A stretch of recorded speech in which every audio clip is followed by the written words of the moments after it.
Bueno, pues si os parece bien, vamos a empezar. Hoy tenemos a Gaby Prado, que es un placer y un honor que colabore con nosotros, una profesional del UX, que nos va a hacer una charla introductoria sobre, bueno, qué significa ser un profesional del UX y qué oportunidades, qué mitos, en fin, qué situación tenemos en el mundo profesional en este momento.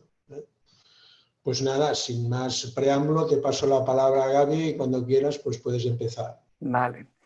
Bueno, pues buenas tardes a todos y gracias por venir. La idea es no intentar aburriros demasiado y no voy a hablar de teoría, voy a hablar de 5 cosas que parecen... Muchos dirían que es sentido común, y si fuese tan común este sentido no tendría ni que hablar de esto, pero llevo más de 20 años, 20 y tantos, ni quiero contarlos, en el mundo del diseño digital, y se ha llamado muchas cosas a lo que hacemos. Ahora se le está llamando experiencia del usuario y hay mucha confusión con respecto a lo que es. Solo basta buscar empleo en el mundo y diseñador UX puede ser cualquier cosa y se te puede pedir que hagas cualquier cosa. Y esto es un tema que es muy complicado para la gente que está queriendo entrar en este mundo. Y hay 5 cosas que creo que son extremadamente importantes y que como tengo poco tiempo voy a cubrir estas 5 cosas y después voy a dejar que hagáis preguntas porque espero que las haya. Y son 5, le he dicho mitos, son verdades como una casa y no es mi experiencia personal, esto es algo que hemos venido debatiendo con otros profesores, con gente que ha tenido equipos, que tiene equipos, con clientes. Y vamos a empezar con una que parece ser una tontería, pero que es, a ver si puedo, ahora sí. Ven mi pantalla, diseño de UX no es bocetar o pintar pantallas. Esto parece algo bastante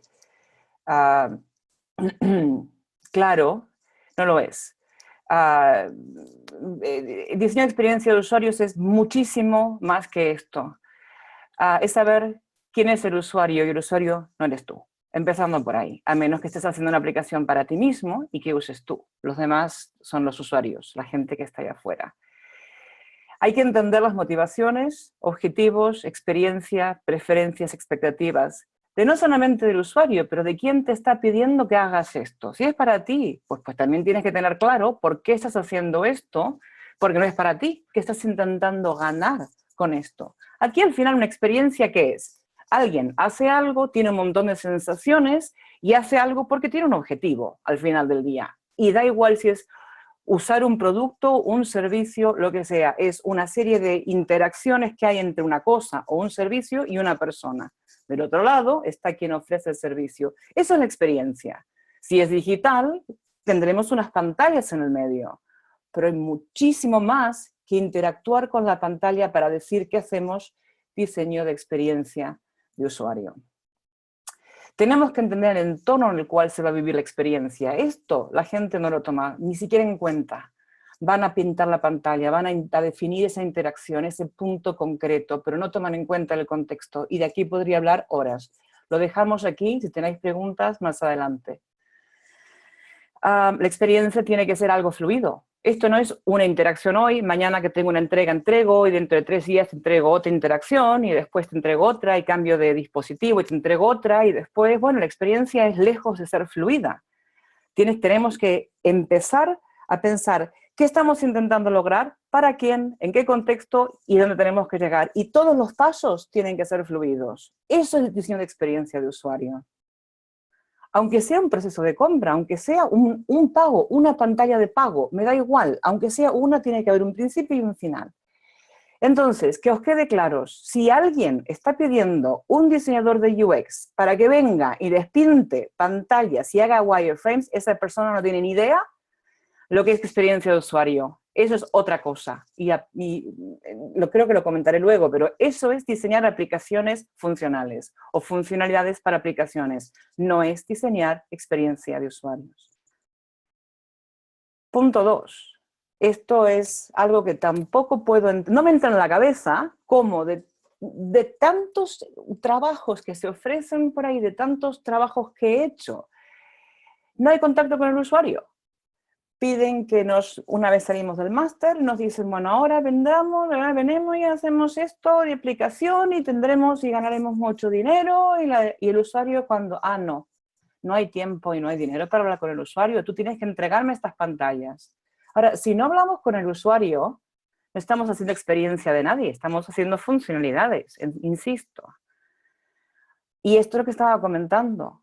Esto es de donde venimos. El mundo del diseño digital viene de diseñar aplicaciones funcionales. El gran cambio es un cambio de paradigma, es de diseñar esto que funciona así a crear una sensación, un número de interacciones que después te dejan con un recuerdo determinado, que te informan, que te enseñan, y que todo esto será la memoria, que será la base sobre la cual tomarás la decisión para la siguiente experiencia.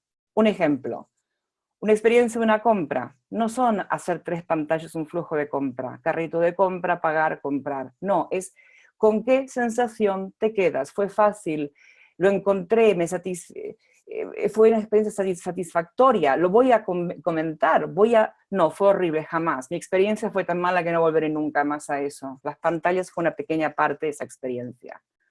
Entonces, repito, insisto, si solamente haces pantallas con funcionalidades, haces diseño de aplicaciones funcionales, que está bien, es algo, hay que hacerlo, pero no es diseño de experiencia de usuario.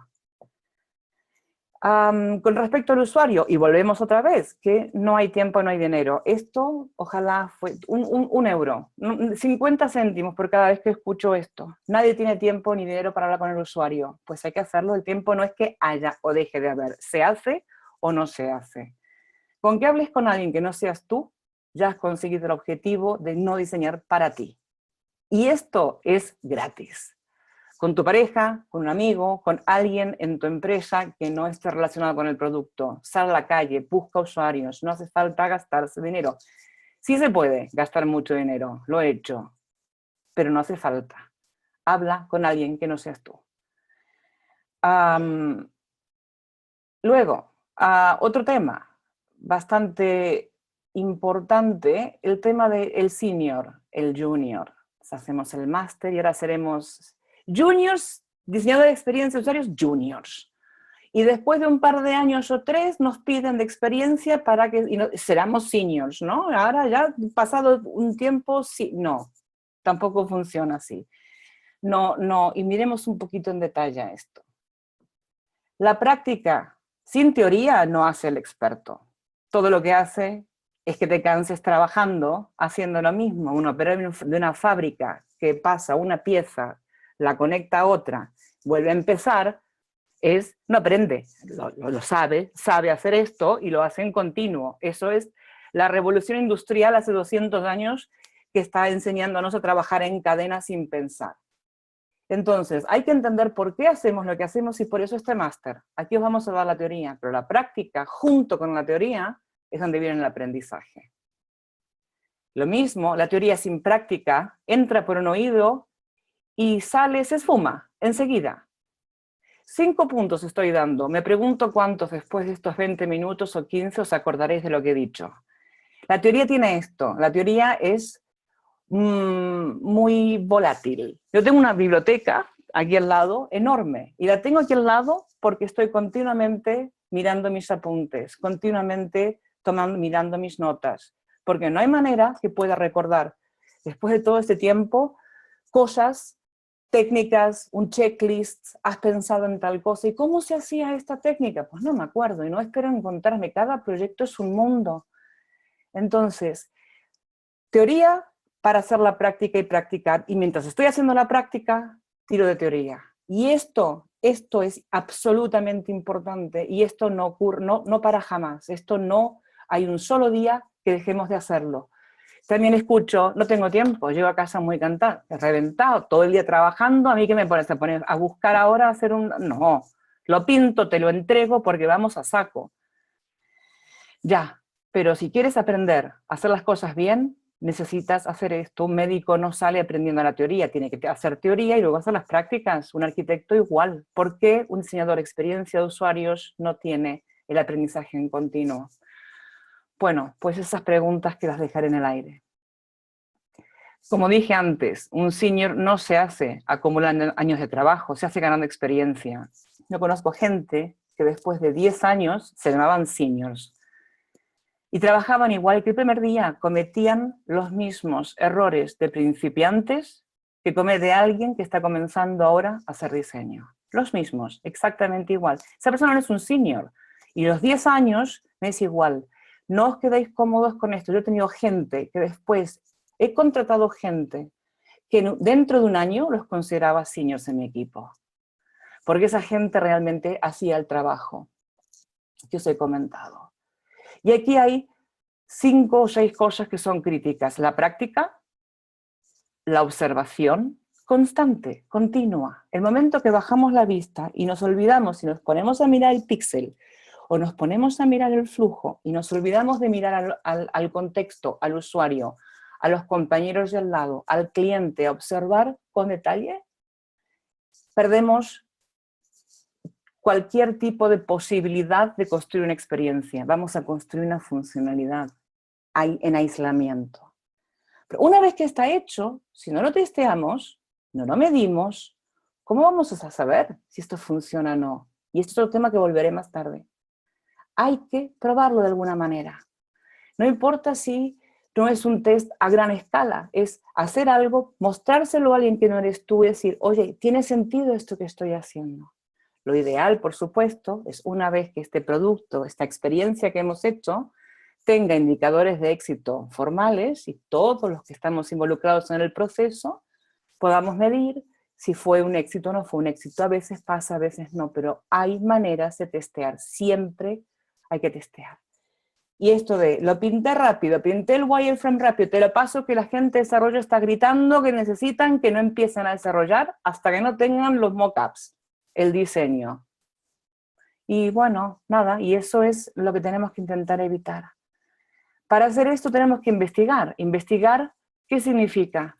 Investigar no solamente al usuario, investigar la empresa, investigar con quién trabajamos para saber qué están esperando, cómo podemos desarrollar mejor una manera de trabajo. Cada empresa es un mundo. No hay una sola metodología que funcione exactamente igual en todas las empresas, porque cada empresa tiene su cultura y la cultura la crea la gente que trabaja en la empresa. Entonces observa al usuario, observa a la empresa, obsérvate a ti, investiga, mira qué está pasando allá afuera. Y esto es importante porque justamente ahora el cliente del que me voy a ver mañana tiene un problema. Ellos están haciendo les va muy bien el negocio, pero sus clientes se están acostumbrando a algo que se llama la omnicanalidad. Y no necesariamente, mi cliente es un hipermercado. Y tienen Netflix, están acostumbrándose en mirando Netflix o haciendo otras cosas que pueden saltar de un dispositivo al otro o pasar de la tienda física a la tableta, al teléfono, al ordenador, y la experiencia es la misma.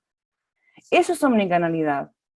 Y ahora tienen que ponerse al día con la omnicanalidad porque sus clientes han cambiado. Y esto es parte de la investigación constante que hay que hacer. Tú puedes tener un proyecto, una experiencia diseñada que funcione genial hoy, pero mañana el contexto cambia, el mundo cambia, tus clientes cambian. Hay que seguir continuamente investigando para saber cómo mejor hacerla. Y obviamente no hablamos de innovación, porque ahí obviamente la investigación es primaria. Y esto tiene que ver con la actualización. Ahí, desafortunadamente, si te dedicas a esto, tendrás que estar todo el tiempo o dedicarle mucho tiempo a actualizarte. Me ha pasado a mí que no puedo ni contar la cantidad de técnicas y de grandes verdades absolutas que de repente un día, pum, ya esto no se aplica, ahora es esto. Olvídate de esto porque ahora es lo otro. Ha cambiado, bueno, por ejemplo, el iPhone. Cuando salió el iPhone tuvimos que tirar a la basura todo lo que pensábamos de clics en pantallas grandes. O no, pero tuvimos que actualizarnos. Y después hay otra cosa relacionada con esto, que es que existen diseñadores que hacen de todo. Desde estrategia, hablar, pensar, ¿no? ¿Qué queremos hacer? Lo que comentaba al principio. Que piensan qué quiere el usuario, qué quiere la empresa, qué objetivos, qué queremos lograr, cómo tiene que ser el producto, después hacen el flujo, la parte conceptual, después hacen el diseño con colores, ¿no? Los píxeles o el servicio, y luego van y hacen código también. Hay muchísimo trabajo, es como en un hospital si hubiese alguien que fuese el camillero, el enfermero, el doctor, el cirujano y el atendiente, todo en uno. ¿Se puede? Pues lo he visto. Hospitales de campaña se hace de todo. Las empresas pequeñitas es como un hospital de campaña. Aquí todo el mundo tiene que poner y hacer un poco de todo. Pero lleva tiempo y dedicación total y absoluta. No esperéis ser un unicornio, se le llama un unicornio. Cuanto más pequeña la empresa, más posibilidades hay que tengáis que hacer de todo, no os asustéis. Esto viene con tiempo y no vais a saber todo de golpe. Como decía, unir la teoría con la práctica y así vais aprendiendo y os vais a ir formando de una manera mucho más redonda y consistente. Y con el tiempo os vais a ir dando cuenta que os gusta más una cosa que la otra, un tipo de empresa más que la otra, porque no hay un solo tipo de diseñador de UX, hay un montón diferentes. Tenéis que encontrar el tipo de diseñador que seréis y que queréis ser vosotros. Y esto es parte de lo que se aprende con la teoría, con la práctica, con la observación. Luego, el cuarto punto, UX no es responsabilidad única de un diseñador. Esto es otra cosa que parece sentido común, no lo es.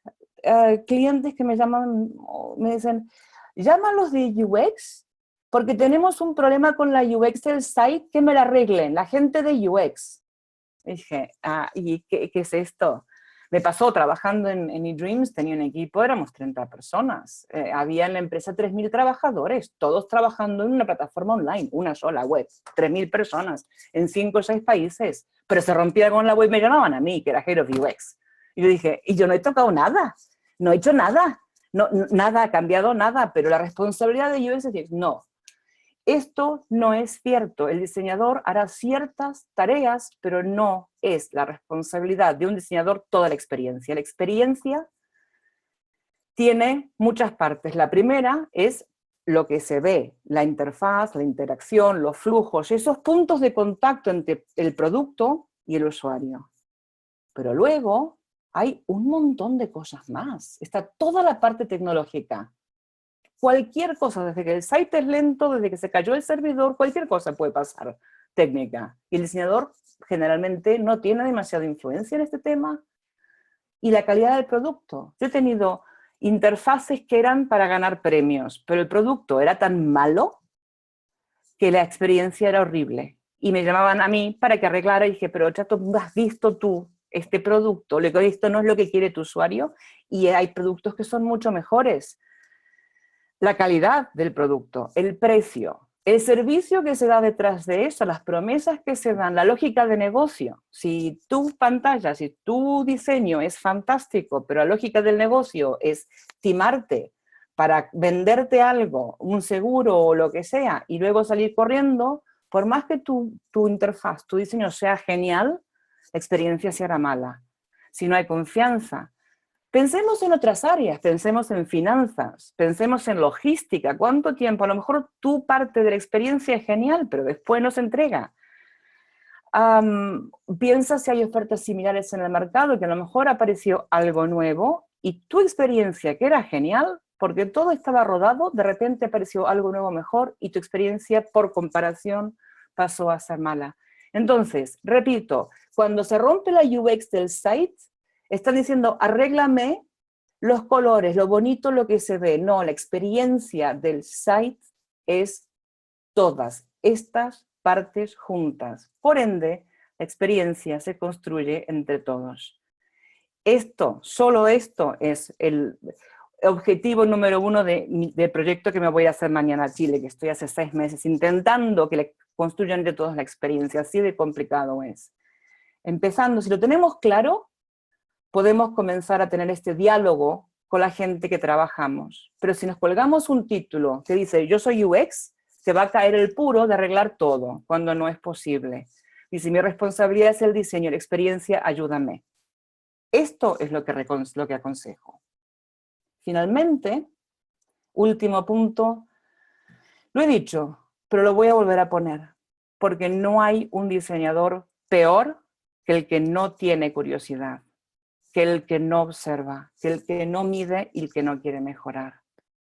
Esto no hay manera de decirlo, podéis estudiar todo lo que queráis, podéis trabajar todo lo que queráis, pero para ser un buen diseñador de experiencia tendréis que poner de vuestra parte mucho más que simplemente hacer un trabajo.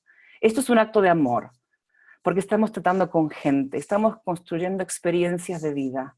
Aunque sea una página de pago, sigue siendo una experiencia que puede hacer sentir a alguien bien o mal.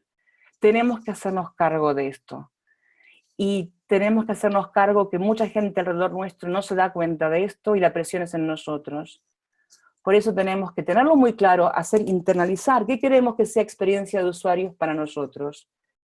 Y una vez que lo tengas claro, será fácil poder salir, buscar un trabajo, encontrar la empresa donde te sientas más cómodo, entender qué parte de todo este proceso es la que mejor se te da, y entender que tienes que seguir buscando hasta que encuentres encaje contigo mismo, con la empresa y con el tipo de producto.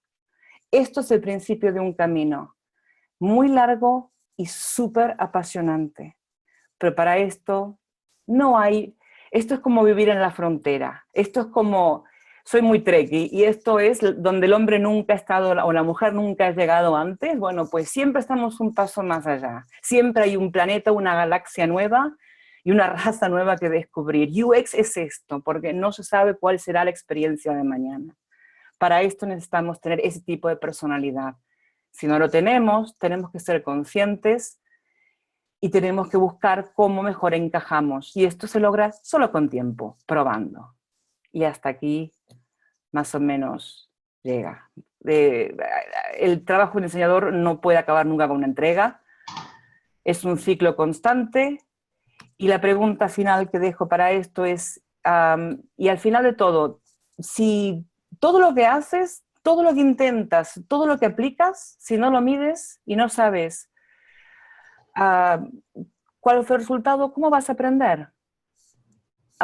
¿Cómo sabrás que habrás hecho un buen trabajo? Por eso, además de ser curioso y de observar y de actualizarte, mide todo lo que haces. Testea, porque es la única manera de saber si estás aprendiendo. Y hasta aquí llego. Paso palabra. Muchas gracias, Gaby. Abrimos la ronda de preguntas. Podéis abrir el micro, hacer la pregunta por voz o podéis escribir en el chat. Mientras os lo vais pensando, lanzo mi pregunta. ¿Nos podrías poner algún ejemplo de alguna tienda online que se estén manteniendo, digamos, en la cresta de la ola durante muchos años y estén haciendo las cosas bien, que podamos tenerla como referente? ¿A qué te refieres con hacer las cosas bien? Bueno, pues que tengan digamos, un diseño X bueno y que además todo el contexto que has explicado, ¿no? Que vendan buenos productos y que además tengan buen servicio, etcétera. Que digas, mira, esta gente lo hace bien, esta gente también, para decir, mira, pues ahí está, digamos, un posible referente. Voy a caer en dos ejemplos que son lugares comunes, pero creo que tienen mucho sentido. El primero es Apple. En el año 95, Don Norman fue el que usó por primera vez el término arquitecto experiencia de usuario. Lo tienen muy en el ADN. Si bien no hablan con usuarios, porque diseñan cosas para sí mismos, y ahí está un poco la contradicción. Pero la experiencia de Apple, yo soy usuaria de Apple desde el año 92, y mientras estuvo Steve Jobs, logró que ese barco estuviese hecho, la experiencia siempre intentó ser, conectar cosas siempre ha sido muy, muy satisfactorio. Como decir, la experiencia es personal, entonces, bueno, esto es una que sí sé. Otra que también puedo decir por el que se ha aguantado el tranco de los años es Amazon. Amazon, tú miras la web y dices, pero qué fea que es, porque realmente es bastante fea esta web. Pero me acuerdo en el año 95, cuando recién empezaba, y yo estaba mirando las pestañitas, Y esta gente ha estado continuamente yendo un paso más ahí. Saben exactamente lo que hacían y lo siguen haciendo. Y el servicio de Amazon, la cantidad de productos que tienen, los precios que tienen, la facilidad de llegar de principio hasta el final, puedes comprar una compra. Puede ser que el diseño no sea el más bonito, pero la gente que está detrás de la creación de esta experiencia sabe que a los clientes esto funciona y funciona muy bien. Entonces, si estamos diciendo diseño de experiencia, son los dos ejemplos. Si es diseño de web bonita, bueno, no me fijo mucho si es bonito, no me fijo si cuánto ayuda a la gente a conseguir sus objetivos y les va bien a todos, a los que compran y a los que venden, ¿no? En este caso, experiencias de ONGs, experiencias es un poco más complicado, servicios digitales, puros servicios, bueno, pues Airbnb sería otro bastante destacable, que han empezado haciéndolo porque veían que hay un problema, observaron que había un problema, eran diseñadores y dijeron, ¿qué pasaría si alquilásemos el sofá? Porque tenemos este problema, y alquilaron uno, y observaron, y testearon, midieron, y alquilaron dos, y así fueron creciendo, y la manera de hacerlo fue bastante exitoso, y esto creo que lo que hacen no es alquilar habitaciones, alquilan experiencias, eso es lo que hacen. Son 3 ejemplos bastante clásicos. Muchas gracias.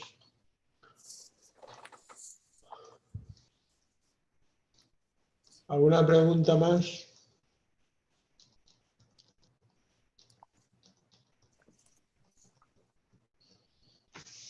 Supongo que el silencio tiene que ver con que he tirado demasiadas cosas demasiado profundas. Me gustaría hacer una pregunta para intentar desencallar este tema. ¿Hay alguien que esté trabajando ya que sea diseñador de UX en el grupo?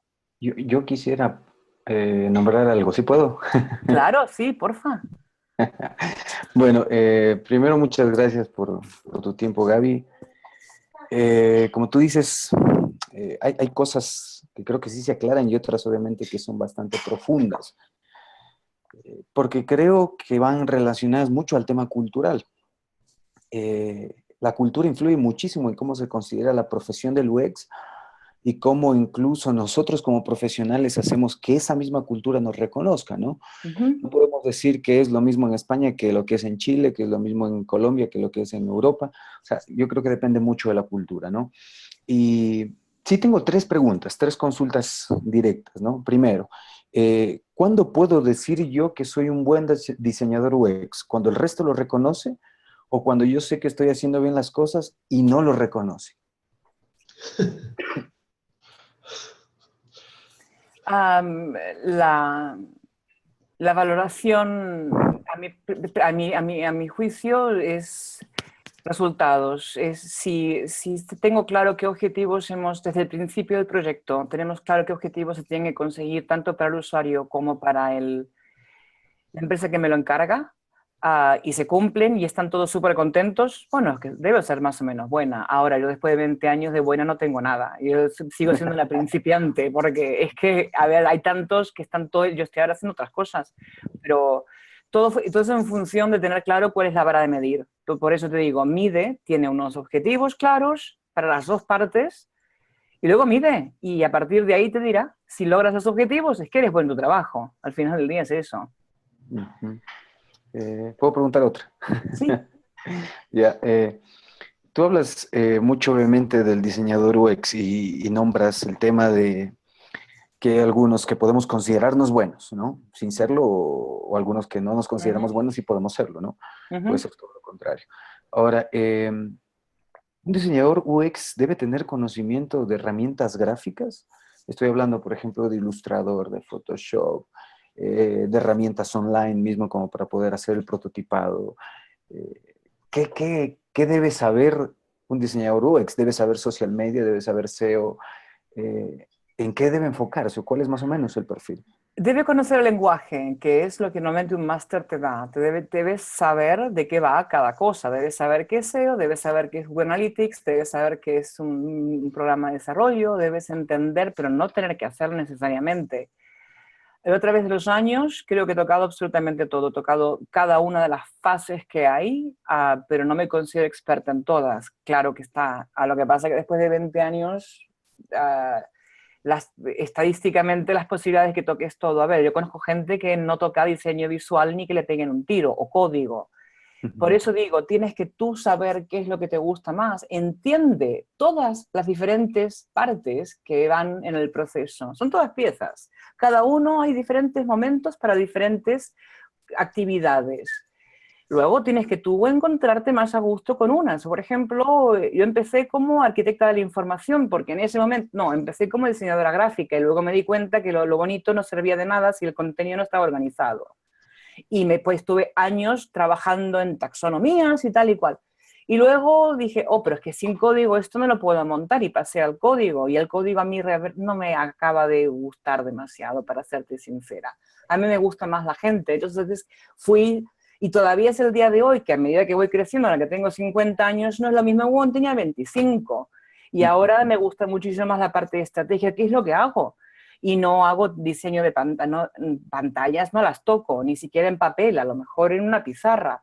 Esto no es fijo, depende de tu personalidad, depende de qué te guste más hacer y en qué momento de tu vida estés. Y obviamente depende del encaje con lo que te están pidiendo en el trabajo. Si te piden que hagas visual y tú no haces visual, te dirán que eres un mal diseñador. No, estás en el lugar equivocado. Chévere. No tengo otra consulta. Después, tal vez, antes, si alguien no se anima, pues pregunto otra cosita. Bueno, Darío, pregunta, porque el tema está un poco flojo. ¿Qué recomiendas tú? ¿Trabajar para una empresa que esté relacionada a UX o arriesgarte y emprender en un proyecto propio relacionado con el UX? Depende de tu personalidad. Una de las cosas que recomiendo, de hecho acabo de recibir un correo de mi cliente, me han enviado, les he hecho hacer test de personalidad, un site, 16personalidades.com. Quiero entender qué tipo de personalidades tengo, porque al final del día, tú decías de la cultura, va mucho más allá de la cultura. Yo he trabajado en Sudáfrica, he trabajado en Inglaterra, ahora estoy en España, tengo clientes en Chile, he trabajado en Miami, he trabajado en cultura. ¿Qué va? Las personas universales. Luego, en el mundo de los negocios, estamos en el mundo capitalista. Y si estás en una empresa capitalista, se va a operar de la misma manera, pero las personas son diferentes.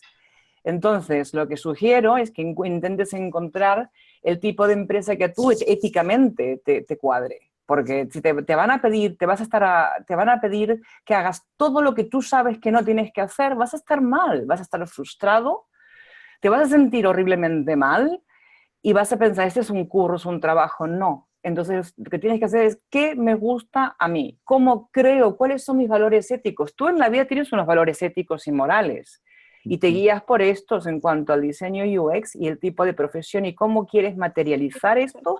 Depende de tu personalidad. ¿Quieren escuchar? Sí. Es un webinar. Si no te gusta, yo tenía gente que era excelente haciendo flujos y cosas extremadamente complejas que no querían ver a un usuario ni con un palo, es que no soportaban, no podían hablar con usuarios. Entonces los ponía a hacer cosas súper lógicas estas, y si pasa esto, después pasa lo otro, y eso también es diseño de UX, es una parte. Tienes que encontrarte, prueba todo, anímate a probar, lee de todo y luego practica a ver dónde te sientes más cómodo, y luego encuentra una empresa que hay un encaje. Esto es como una pareja. No hay encaje, te van a decir, es tu culpa porque tú te vas a ver el fútbol. No, me gustó siempre el fútbol. Entonces, búscate, no es cuestión de culpar, es cuestión de encontrar encaje. Chévere. Perfecto. Gracias, Gaby. Venga, ¿quién más se anima a hacer alguna pregunta más? Ay, Sandra está hace un tiempo sonriendo ampliamente. Estoy con una curiosidad. Hola, Sandra, me estás matando, esa sonrisa tan alegre. ¿Qué? Cuéntame. Que tengo el audio. No, yo tengo muchas dudas porque yo no he hecho nada de UX. Claro, tú has dicho mucho lo que no es bocetar, no es, si no tienes, o sea, casi que diría, ¿y qué es? ¿Cómo me lo decís? Solo, es que ahí está el tema, no es solo bocetar, ese es el tema. El problema, yo tengo un artículo en mi blog, en gabyprado.com, el último que escribí lo dejé ahí, porque hasta que eso no quede claro no seguiré escribiendo más nada. Es que UX no es pintar pantallas, esto es lo que quiero decir, esto es lo más importante. UX es todas las diferentes partes, en el máster lo aprenderás, hay un montón de diferentes Por eso tengo actividades. tantas dudas, claro. Entonces, claro, es que, ¿qué es diseño de UX? Tú dices, tengo una idea, tengo un cliente, quiero que este producto se venda y se use. Y hay que hacer un montón de cosas y cuando se vende, el producto está acabado. ¿Tu parte cuál será todo esto? Depende. Hay gente que piensa y dice, hazme todo. Digo, tú estás loco, pero bueno, hay empresas que piden todo. Por eso no se puede decir que es UX. No, o sea, lo que hicieron fue darle el acceso a una plataforma. Bueno, multifacético, ¿no? Y luego te especializas en la área que para ti sea más interesante, más, ¿no? Es bueno, lo que tú decías, conocerlo todo, pero luego especializarte en el área que se te dé mejor o te interese más. O... Exacto, te doy un ejemplo concreto. Por ejemplo, olvidémonos de una empresa. Pensemos ahora que tú tienes una idea. Como yo tengo una idea en la cabeza ahora que me gustaría hacer una aplicación porque hay un problema determinado y estoy haciendo todo un trabajo de investigación para resolver un problema muy concreto. Entonces, y dentro de esto, y ahora me estoy cogiendo literalmente la cabeza, porque estoy diciendo, madre mía del Señor Santo, ¿y ahora por dónde, ya qué hago? Porque soy yo sola. Digo, ¿qué hago? Hablo con los usuarios, ¿y el código quién lo va a hacer? ¿Y quién va a pintar los flujos y la lógica de esto? ¿Y quién va a recoger el contenido? ¿Y quién lo va a armar? ¿Quién lo va a editar al contenido? ¿Y quién va a hablar con los proveedores? ¿Y quién va a buscar la infraestructura tecnológica? ¿Y quién va a poner el precio de esto? ¿Y quién va a hacer la promoción de redes sociales? ¿Y quién va a hacer la promoción? ¿Y quién va a traer clientes? Para que el producto esté acabado es todo esto.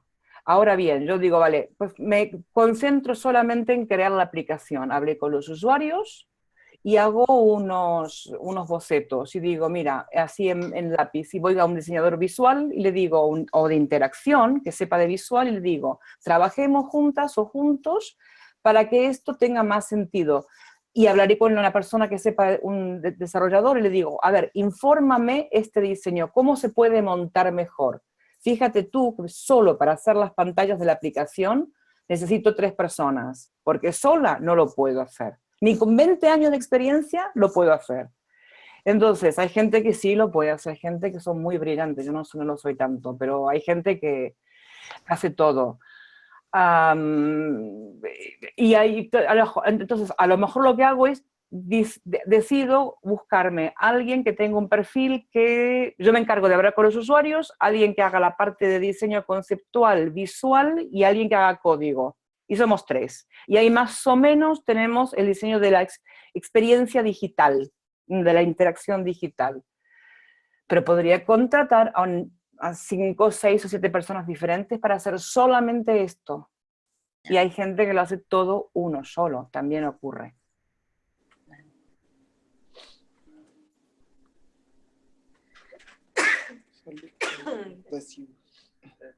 Salud. ¿Alguien está trabajando en UX y algo de lo que he dicho le parece que es una tontería como una casa?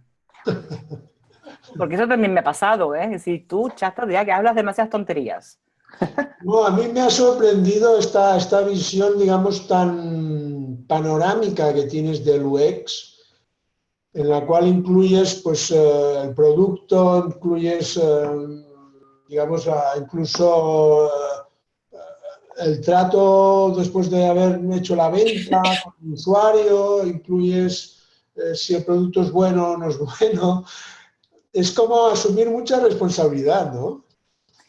Es saberlo, no tienes por qué hacerlo. Pero si yo, por ejemplo, a mí me llaman para arreglar la UX, digo, no, tú lo que quieres es que te arregle la usabilidad del site. ¿Funciona o no funciona o más o menos? Eso te lo puedo arreglar. Pero si tú me llamas para que te arregle la experiencia del site, voy a llamar a una reunión a mucha gente y vamos a hablar de esto. Lo primero que haré es preguntarles qué objetivos, qué estamos intentando lograr con esto, por qué estamos diciendo que no funciona, qué son las ventas.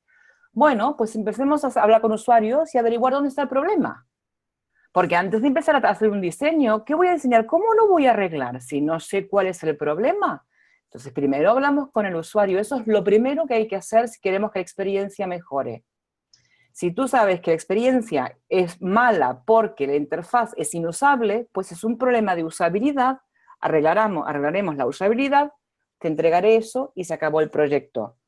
Pero yo he tenido clientes que me han llamado a arreglar la UX porque no vendían. Y dije, pero mi problema no es la interacción, tu problema es de que estás hablándole al cliente equivocado. Entonces a lo mejor no soy la persona para hablar de esto, pero sí tengo esta visión global. Lo que pasa que si no entendemos esto a nivel conceptual, cuando nos pidan que hagamos un buen trabajo arreglando la UX y que vendamos más, si el problema no pasa por la interfaz que hemos diseñado, van a decir que hemos hecho un mal trabajo. Y esto no quiero que les pase a los diseñadores, quiero que se hagan cargo de lo que sí pueden cambiar y que estén muy conscientes de que hay que hablar con otra gente, que esto se tiene que hacer en equipo. Que yo no puedo pintar una pantalla de ayuda prometiendo el oro y el moro, si el equipo de atención al cliente es una persona mal pagada y que está de baja estos días. No puedo hacer eso, porque pintar una pantalla una web, poder decir lo que quiera, pero si no soy consciente que desde el punto de vista del usuario, la experiencia no es mirar la web, es a levantar también el teléfono y esperar eso que prometí en la web o en el mobile, que esté en el teléfono. Si yo no soy consciente que la experiencia es mucho más que esta pantallita que estoy diseñando, voy a hacer más daño que otra cosa. No voy a arreglar el problema con atención al cliente, pero voy a levantar la mano y decir, yo te puedo arreglar esto, pero me estás pidiendo que prometa una cosa que te va a hacer más daño que no. A esto es lo que estoy intentando decir, es la visión 360, luego el foco del diseñador tiene que encontrarlo cada persona de acuerdo a sus experiencias. La gente que venga de visual tirará más para visual. La gente que viene de bibliotecología tirará más para la parte de contenido. La gente que venga de matemáticas tirará más para la parte más conceptual. Pero tienes que saber que es todo un entramado de cosas que se juntan. Y si te haces cargo de una, no puedes ser responsable por todo. Esto es como decirle a Messi que el Barça ha perdido porque no ha metido un gol. Digo, pero es que son 11 personas en el campo. Es que hay cosas que se caen por su propio peso, pero no los ven. Dicen, diseñador de UX, arregla la experiencia, véndeme más. No funciona así. Es interesante, pero realmente tienes razón de que, claro, para tener esa visión global tienes que haberte formado en todos los ámbitos implicados ahí para saber ver que en un momento dado te están pidiendo una cosa equivocada o te están culpando de un error que en realidad no es de la interfaz gráfica ni es de la interacción persona-ordenador, sino que resulta que el producto es una porquería y no interesa a nadie, ¿no? Claro. Por eso el máster de UX, tú te puedes echar 3 años estudiando solamente diseño de interacción y comienzas a entrar en detalle. Puedes hacer una carrera de arquitectura de la información, otros 3 años. Diseño visual, lo sabemos, son 3 años. Lo que queremos en cualquier máster de UX, la expectativa más grande es justamente abrir la cabeza y darte cuenta de que todo esto forma parte y cómo las piezas se encajan. No aprenderás todo, no serás un experto, pero tendrás una visión que está 10 veces por encima del 90% de las personas allá afuera. Por eso cada cosa que se imparte es importante para intentar entender dónde nosotros nos sentimos más cómodos y cómo todo influye con todo. Esto creo que es el lujo. Cuando yo empecé a trabajar no había tal cosa como un máster de UX, fue librito por librito. Y algunas cosas inventándomelas, porque no había libro todavía escrito, como en el tema de gestión del contenido, que se escribió hace 8 años o 6 años. Entonces, el máster de UX es la oportunidad perfecta para descubrir con muchísima ansia y hambre todas las diferentes piezas y sentir dónde me siento más cómoda, más cómodo. Y cómo encaja una cosa con la otra en el mundo real, que me gustaría probar más y aprender más. Pero saber que esa parte del trabajo que vais a hacer, ya sea la parte visual, la parte más conceptual, la parte más de código, la parte de prototipado, eso es lo que tenéis vosotros que hacer lo mejor posible. Pero no, eso no es toda la experiencia. E insisto, la clave de esto es hablar con el usuario. Aquí la única manera que hay de saber dónde está el problema es preguntarle a quién tiene el problema, a la empresa y al usuario. Y ya está. Y a partir de ahí, todo de repente es más claro. Es tan sencillo que cuando lo sugiero la gente dice, no puede ser tan sencillo. Yo le digo, pues sí lo es. Habla, escucha y observa. Perdón. Y identifica el problema. Y luego a ver quién lo arregla. Yo tengo una duda. Dime. Si hay presupuesto para hacer investigación, perfecto, pero muchas empresas pues no tienen mucho presupuesto. ¿Qué sería un muestreo correcto, económico, pero que dices, bueno, con esto más o menos es un poco fiable, ¿sabes? Porque claro, preguntar a las 4 personas de tu alrededor es mejor que nada, pero supongo que a lo mejor no es lo óptimo, ¿no? ¿Cuál sería lo óptimo para poco presupuesto? Esta es la pregunta que se viene haciendo hace 15 años, no hay respuesta. Vas a escuchar 3 a 5. ¿De 3 a 5 personas? Y después vas a escuchar 25. Y digo, ¿y 25 qué? Y como, ya, a ver, te cuento para que veas lo amplio que es. El último test de usuarios lo hice en Londres para SEAT. Y hablé con 24 personas, 24. A la sexta ya sabía cuáles eran los top 3 problemas que había de experiencia. A la sexta persona, vi 24. Al 24 podía narrar lo que me iban a contar. 24 personas. Ya. Me hubiese quedado con 5. Desde 5 a 8 seguro que caen. El 60% de las cosas más gordas van a caer, a menos que, por supuesto, hables con gente que no representa tu audiencia, porque eso también pasa.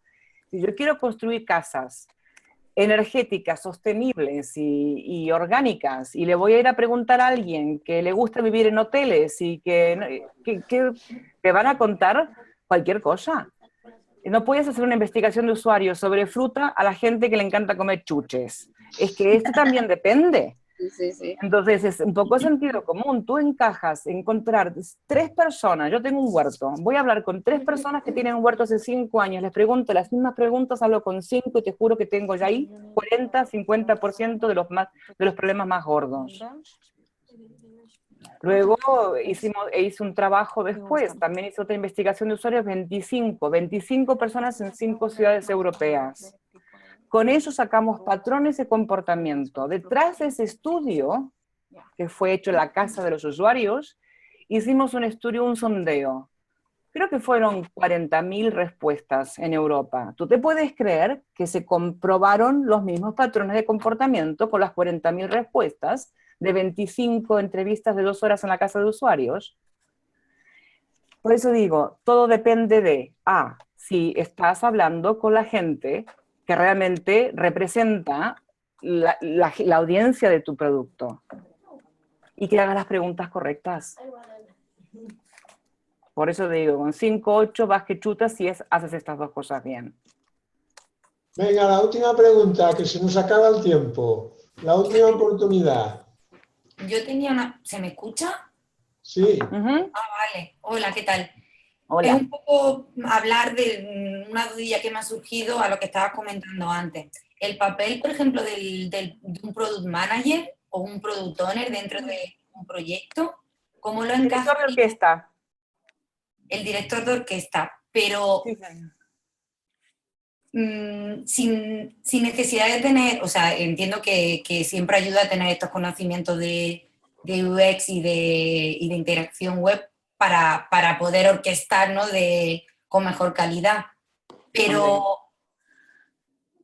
no lo digo porque... Perdona, dime. No, porque digo, por ejemplo, en mi caso, yo he decidido hacer el posgrado en este caso por reforzar mucho los conocimientos, por trabajar día a día con gestores de contenido, con diseñadores gráficos, y al final llega un momento en el que estás envuelta en una serie de proyectos y de eso, de nuevos conceptos y nuevos conversaciones, ¿no? Que necesitas tener ese conocimiento para poder involucrarte. Pero claro, no te he escuchado hablar en ningún momento del papel del project manager o product manager, depende de cómo se quiera llamar. Se llama Product Owner y de hecho es uno de los targets de las audiencias más importantes de un máster de UX, porque son los que sabrán si el violín está desafinado y sabrán cuál es el tempo para que todo suene bien, pero puede que no toquen ningún instrumento, toquen solo el piano. Entonces, un UX, un product owner o un product manager que no habla con el usuario, que no entiende tecnología, va a pensar solo en el negocio, no sirve de nada.